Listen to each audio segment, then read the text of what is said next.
Histórias assombradas. O poder de destruir uma vida. Maledite. Elaia. Olá, Ana e assombrados, espero que estejam bem. Já mandei esse relato antes, mas acho que essa história merece ser melhor contada, com todos os detalhes. Acompanho o canal há anos e os relatos há uns 2 anos.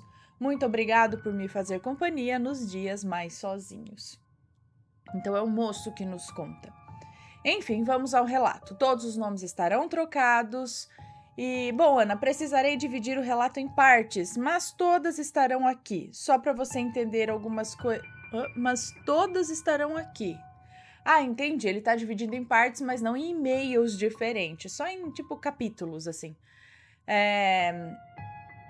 E agora, só pra gente entender algumas coisas antes. Ele diz aqui, introdução. A casa dos meus avós, na fazenda tal, não sei se tá trocado ou não, cidade da região metropolitana de Curitiba, sempre foi movimentada. A casa dos meus avós, eu não sei se esse daqui é o nome da cidade, enfim. Bom, sempre foi muito movimentada. Eles têm 4 filhos no total, 3 homens e uma mulher, e minha mãe. A minha mãe. Oh, meu Deus! Eles têm 4 filhos no total, 3 homens e uma mulher, a minha mãe. 2 dos meus tios ainda moram na fazenda, que só tem nome de fazenda. Mas atualmente é uma cidade, até que grande.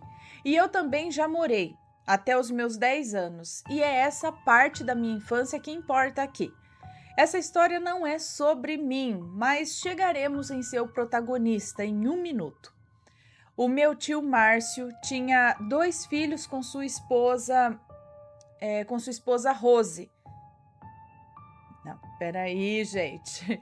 O meu tio Marcos tinha 2 filhos com sua esposa Rose, o Roberto e o Rick.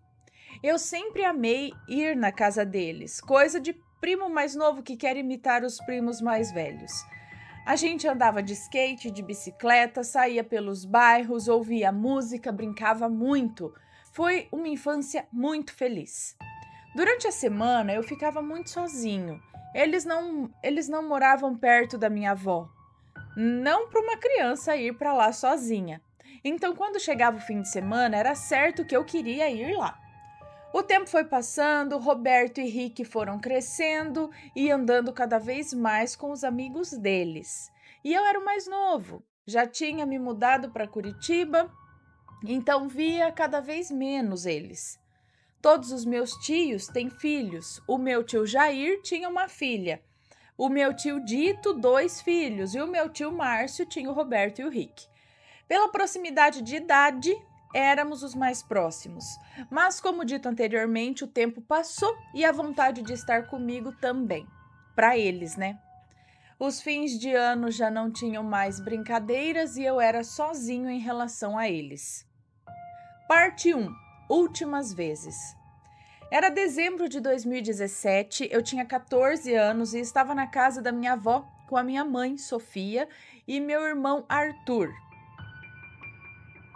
Eu moro em Curitiba, mas fazia catequese na fazenda. Então, todo fim de semana nós passávamos lá. Era cansativo. Eu amo os meus avós, mas eu era privado de sair pela catequista, que pedia presença semanal, e com 14 anos, vendo seus amigos saírem, não era o melhor dos programas ficar de sexta a domingo durante 5 anos na casa de sua... Peraí, como assim? Era cansativo, eu amo os meus avós, mas era privado de sair pela catequista? Como assim? Que pedia presença semanal. E com 14 anos, vendo seus amigos sair, não era o melhor dos programas ficar de sexta a domingo durante 5 anos na casa de sua avó. 5 anos? Mas fazendo catecismo? Bom, nesse fim de semana, o Roberto apareceu. Ele era o mais novo dos irmãos, tinha 16 para 17 anos, e nesse dia levou uma amiga com ele. Roberto estava feliz, sorrindo, conversando, e a amiga dele era um amor. Simpatizei muito com ela. Ana, nessa época eu estava no fundo do poço. Estava em um colégio em que a maioria das pessoas me odiavam por uma coisa que eu não tinha feito. Quem não me odiava eram só alguns poucos amigos, só o meu melhor amigo Edu, que nunca desistiu de mim, pois estava na mesma. Se pudéssemos, queimaríamos o colégio naquela época sem pestanejar, para você ver o nível que estávamos. Muito novo. Voltando, eu não simpatizava fácil com as pessoas e essa amiga me pareceu muito querida. Pelo que eu entendi, eles estavam de rolo, então fiquei feliz por eles, por ele achar alguém. Esses meus primos sempre foram mais soltos. O tio Márcio e a tia Rose sempre deixaram eles saírem sozinhos, aproveitarem, enquanto a minha mãe tinha medo de me deixar. Eu sempre quis sair com eles à noite, mas minha mãe não deixava. Saímos muito quando eu ia para casa deles, onde os seus pais nos permitiam. Enfim, Roberto estava bem, mas como sugeri no título desta parte, isso não durou. Parte 2. Presença indevida. Nas festas de fim de ano não vi nenhum primo. Naquela época estava paranoico e a falta de alguém da minha idade não contribuiu para um fim de ano feliz. Meus primos eram mais velhos, tinham seus amigos, sua farra, certamente mais interessantes do que passar na casa da minha avó, mesmo sendo bem animado.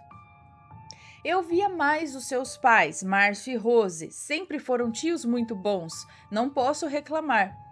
Como afilhado dos meus tios, meu irmão, que tinha 3 anos na época, recebia muitas visitas deles.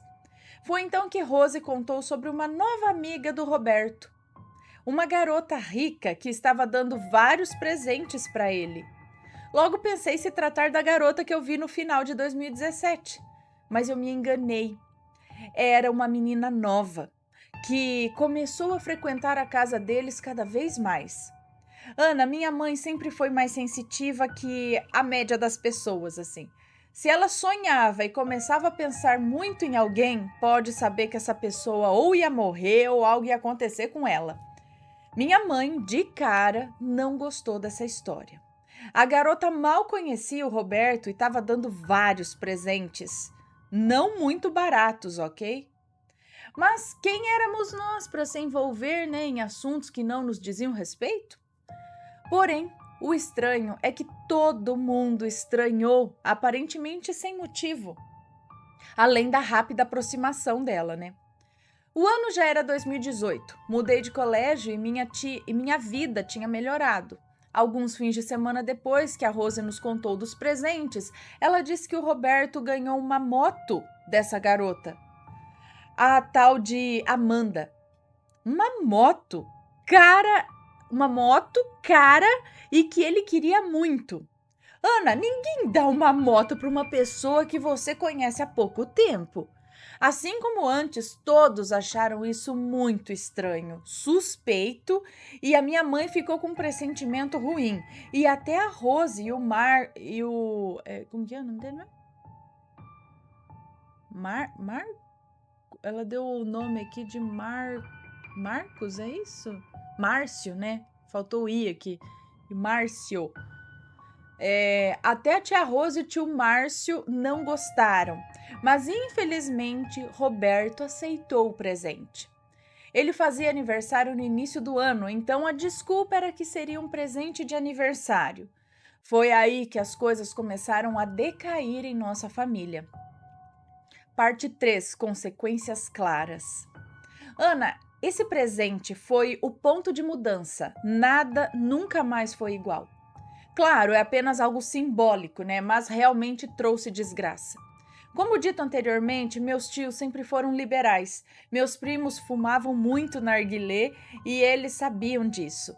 Mas um dia Roberto teve água no pulmão e acabou sendo hospitalizado. Foi um choque. Isso deixou ele muito mal e ele ficou alguns dias no hospital junto com sua mãe.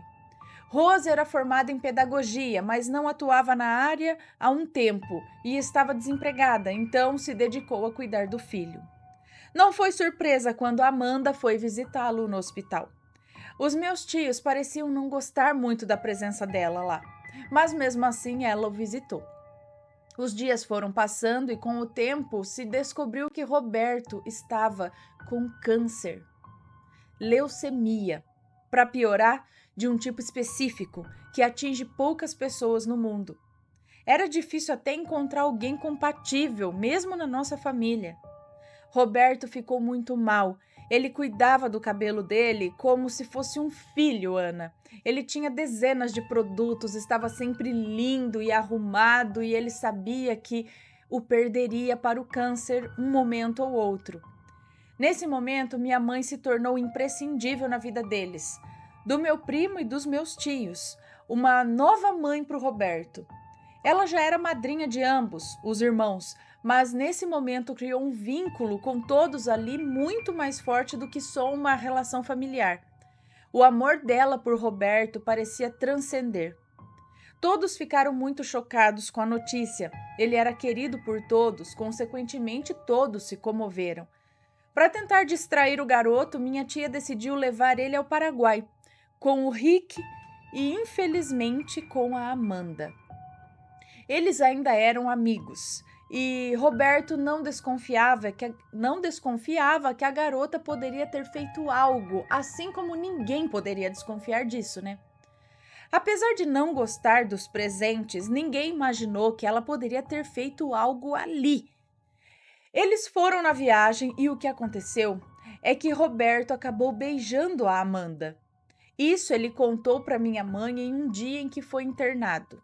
Sim, Ana, ele foi internado mesmo e desde então nada melhorou. Vários foram os hospitais que ele permaneceu e muitas foram as noites que a minha mãe ou os meus tios ficaram acordados com ele lá, tendo que trabalhar no dia seguinte. Márcio sustentava a casa toda só com seu dinheiro, mas agora, além de bancar a alimentação e as contas, havia os remédios caríssimos, a gasolina para ir e voltar do hospital, a comida para quem acompanhava o Roberto lá. Meus pais ajudaram muito, minha mãe principalmente. Meu pai sempre trabalhou das 11 da manhã até meia-noite. Então o apoio dele era financeiro, mas minha mãe sempre foi o coração que confortava os quatro: o Márcio, a Rose, o Roberto e o Rick, que por vezes se sentia abandonado, o Rick. Parte 4: Eventos sobrenaturais. Essa parte provavelmente seja um resumo de tudo de sobrenatural que ocorreu entre 2018 e 2019. Com a dedicação da minha mãe ao Roberto, muitos fins de semana, estes que eu já passava em casa, pois havia feito a crisma, eu cuidava do meu irmão. Eu já ficava com ele durante a semana, então me cansava um pouco ficar com ele nos fins de semana também, mas eu colocava em mente que era por uma boa causa. O meu cansaço também vinha porque eu estava desenvolvendo uma depressão. Tive uma mudança brusca de colégio, estava longe dos meus amigos, em um lugar novo, algo que eu nem podia imaginar que aconteceria. Além da depressão, desenvolvi ansiedade e as tenho até hoje. Bom, partindo para o sobrenatural, tenho que começar explicando sobre a moto. Ana, essa parte da história eu não sei se é verdade, mas descobriram por uma amiga em comum de Amanda e Roberto que a avó da Amanda era uma maledite e que ofereceu a vida da primeira neta para que os negócios da família fizessem sucesso. Quando ela fizesse 18 anos, ela ia morrer com leucemia. Os negócios cresceram, mas a velha se apegou à menina e a única forma de Amanda não morrer era passando essa sua sina para outro. Antes eu não tinha feito a relação, mas acompanhando os relatos de maledite, fica claro que elas passam esse tipo de coisa através de presentes, de objetos, de comidas. Eu não acredito que foi o beijo, pois Roberto já estava mal quando ela o beijou. Esse é o primeiro tópico. Acreditamos que é verdade, pois depois que essa tal de Amanda se envolveu com outras pessoas e elas também tiveram a vida afetada. Acreditamos que isso é verdade, porque depois que essa tal de Amanda se envolveu com outras pessoas, essas outras pessoas também tiveram a vida afetada. Uau! Outra coisa são energias ruins, mal-estar e sombras, e pessoas que quase todo mundo da família viu. Um pastor muito simpático se empenhou em promover orações em sua igreja e na casa dos meus tios. Roberto ficava irritado durante essas orações. Parecia que algo nele não queria tudo aquilo ali, e um dia específico foi bem pesado. A maioria dos meus tios, amigos da minha tia e pessoas de uma pastoral da fazenda estavam na casa da Rose e do Márcio. Minha mãe e meu irmão também estavam. Nesse dia eu fui embora antes com a minha avó para a casa dela, mas quem ficou lá passou mal, chorou muito, o que é normal, mas sabe aquele desespero que te dá um aperto, esse tipo de choro? As pessoas simplesmente não aguentavam ficar ali naquela roda de oração. Minha mãe, sensitiva que é, lutou muito, mas teve que sair da casa por um tempo. Meu irmão se machucou magicamente em uma porta. Estava desesperado e todo o ambiente parecia carregado de energia ruim. Em outros dias, o Rick ia entrar em casa e via sombras de homens altos andando pela cozinha. O terreno da casa é imenso, pois tem aquelas empresas de solda e a casa fica nos fundos. Então era difícil ver quem era. Quando ele chegava, não tinha ninguém. Isso aconteceu com meu tio também, que via a mesma coisa. Ambos, que não tinham medo de nada, agora eram acuados na própria casa. Todos começaram a sentir coisas ruins ou ver coisas também. A minha casa foi afetada também. A aproximação de Roberto e da minha mãe era quase que uma ponte para essa energia. Um dia o pastor veio aqui orar por nós. Meus pais estavam brigando muito. Eu estava depressivo e as coisas estavam pesadas aqui. Ele orou pela casa toda, disse que meu quarto tinha uma proteção, que estava limpo, mas o da minha mãe era um antro de demônios. A cama da minha mãe tinha tanta energia ruim que demônios moravam ali. Eu não sei como isso funciona, Ana, mas pelo que eu entendi, é como se a energia tivesse tão pesada que era possível a passagem de demônios por lá. Enquanto o pastor orava, eu passava mal. Meu estômago se apertou e eu tive que sair dali.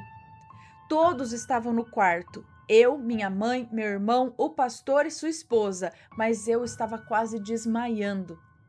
Depois descobri que a porta onde eu estava era uma saída das energias ruins, então eu senti tudo aquilo passando por mim. O pastor se tornou um bom amigo da família e isso espiritualizou todo mundo. Parte 5. Confissões. Aqui são algumas coisas que o meu primo falou para minha mãe no hospital. Ele compartilhava muito das crenças agora, antes ele não se importava. O pastor sempre disse que não importava a religião, só tinham que acreditar e orar por Roberto. O mesmo contou para minha mãe que tinha conversado com Amanda. Roberto, é isso? Roberto contou para minha mãe que tinha conversado com Amanda uma vez e que só tinha uma saída para ele, e essa saída ele não poderia tomar. Parecia que ele pressentia algo. Ele comentou sobre meu irmão pequeno, Arthur, algumas vezes, relacionando a esse tema. Uma vida inocente teria que pagar pela dele, mas seria muito difícil, uma vez que já havia sido passado para ele a sina. Ele comentou isso? Um dia ele conversou a sós com o pastor e, pelo que deu para entender, o pastor ofereceu uma oração para salvar Roberto, mas nas palavras de Roberto era algo que ele nunca faria. Nunca fiquei sabendo, nem ninguém da família, o que eles conversavam. Roberto e minha mãe conversaram muito, não sei descrever todo o assunto, infelizmente, mas foram muitas coisas. Várias envolviam o sobrenatural. Parte 6. Conclusões dolorosas.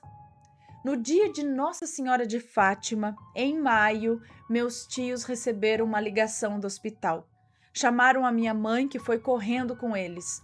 No carro, minha tia se arranhava e gritava de desespero no chão do carro. Minha mãe tentava acalmá-la, mesmo estando muito preocupada também, e meu tio segurava o choro enquanto dirigia a 150 km por hora para chegar no hospital. Ligaram para eles no carro. Ele nem deixou a moça do hospital falar porque já imaginava o que era e já estava nervoso o suficiente. Quando chegaram, era tarde demais. Roberto havia falecido. Minha mãe passou mal, minha tia quase desmaiou, mas ainda assim foi forte o suficiente para vê-lo. Quando descobri, com uma mensagem da minha mãe dizendo: "Filho, o Roberto virou um anjinho", eu chorei muito. Estava ouvindo uma música linda que fala sobre amor incondicional. Love Drought, não sei como que fala. É isso, da Beyoncé? Love Drought? Drought, não sei como fala. Recomendo que ouçam depois. E essa música me faz lembrar dele toda vez. Naquela época eu desejava que eu tivesse morrido. Eu estava em uma depressão, eu achava que se eu fosse, o sofrimento seria menor. Roberto talvez tivesse um propósito ainda e eu já não tinha mais, sabe? Foi então que percebi que esse era o destino dele. Até hoje ainda desejo que tivesse sido eu no lugar dele, mas com menor frequência penso nisso. Em seu enterro nunca chorei tanto. A cidade toda já sabia do fato. Muita gente ajudou o Roberto, nesse meio tempo, então o velório estava bem cheio. O clima era tão pesado e denso que dava para cortar. Parecia que dava para cortar o ar. Minha tia passou mal, não conseguia ficar em pé. Quando ela tocava a cabeça de Roberto, todos pareciam chorar um pouco mais. Não era só meu primo que tinha morrido, era tudo que ele representava, toda a minha infância feliz tinha ido com ele para o fundo da terra. Fui embora no fim com os meus pais. Estava anoitecendo e havia estrelas no céu. Eu lembro de olhar para uma e pensar que aquela era Roberto. Fechei os olhos e chorei muito. Hoje os meus tios são espiritualizados, já foram muito em um centro espírita, meu pai também, minha mãe não foi, mas acredita muito na síntese espírita. Acreditar na vida após a morte foi a forma de Rose e Sofia, minha mãe, nunca se desconectarem de Roberto. Meu tio sempre suportou tudo calado, sempre foi o porto seguro da minha tia, mas agora está em uma depressão profunda. Foi quase 2 anos segurando tudo. É um peso muito grande, mesmo para alguém tão forte. Eu e minha mãe acreditamos que Roberto não quis entregar a vida do meu irmão. Ele preferiu não usar outra vida. Um dia, antes de morrer, ele queria dizer algo, mas estava com uma máscara de oxigênio, então minha tia acabou não tirando para saber o que ele queria dizer. Isso lhe dói até hoje. Atualmente todos estão melhores. Eu melhorei, mas por vezes tenho recaídas na minha depressão e só sinto vontade de ter tomado o lugar de Roberto. Hoje esse anjo só vem para suas 2 mães, a dele e a minha, em sonhos. Mas elas sabem que nunca vão se desprender desse garoto de apenas 18 anos que se tornou mais uma estrela no céu. Obrigado pela atenção, desculpa o tamanho, essa é a história da minha família e é isso por hoje. Obrigado, Ana e Assombrados, um beijo.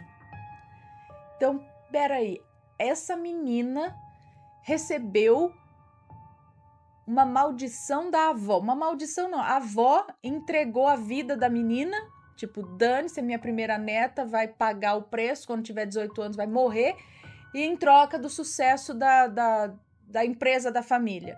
A empresa teve sucesso, só que aí, conforme a neta nasceu, ela começou a gostar da neta, e aí, tipo, tem um jeito de se livrar disso, você tem que passar isso para outra pessoa. Então a neta, meio que desesperadamente, fez tudo para conquistar, ou a avó junto, sei lá, tudo para conquistar o que desse certo ali para ela poder jogar aquilo em outra pessoa e se livrar da morte. Então, ele sabia disso e se ele quisesse, ele poderia passar isso para um inocente também. E parece que o da vez seria o primo mais novo. O Arthur, que tinha 3 anos, é isso na época, por aí? Meu irmão, que tinha 3 anos na época. Mas aí ele não quis. Ele ficou com ele, mas era isso? Gente... E essa moça foi no velório? Ela sumiu da vida dele depois? O que aconteceu com essa moça? Sumiu no mundo? Gente, tem isso também? Mas essa... bom, deixa eu dar uns beijinhos aqui em vocês. E aí, tá gostando dos relatos? Então o que você acha de deixar um like aí no vídeo, hein? Gosta dos relatos? Deixa o seu like, mesmo que seja nos cortes.